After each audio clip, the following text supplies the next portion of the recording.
తూర్పుగోదావరి జిల్లా రాజమండ్రి జిల్లా కోర్టులో బాంబు బెదిరింపు ఫేక్ ఈమెయిల్ మెసేజ్గా నిర్ధారణ అయింది.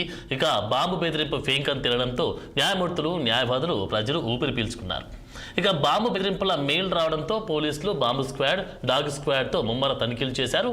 బాంబు బెదిరింపు ఈమెయిల్ ఫేక్ అని AP bar council member Muppala Subbarao వెల్లడించారు. ఇక ఫేక్ ఈమెయిల్ మెసేజ్ పంపిన వారిని వెంటనే పట్టుకొని శిక్షించాలని డిమాండ్ చేశారు.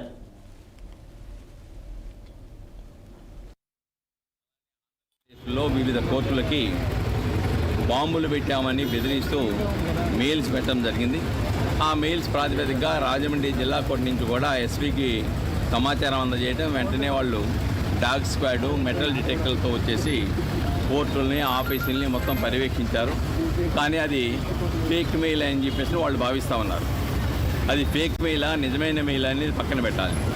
తప్పనిసరిగా దీని మీద ఎవరు, ఎక్కడి నుంచి ఆ మెయిల్ వచ్చింది, ఎవరు చేశారనేది దాని మీద విచారణ సైబర్ క్రైమ్స్ వాళ్ళు జరపాలి, వాళ్ళని పట్టుకోవాలి. ఇటువంటి పునరావృతం కాకుండా చూడాలి. రెండోది ఏంటంటే కోర్టు ప్రాంగణాల్లో సీసీ కెమెరాలు పెట్టాలి, పోలీస్ సిబ్బంది సంఖ్య పెరగాలి.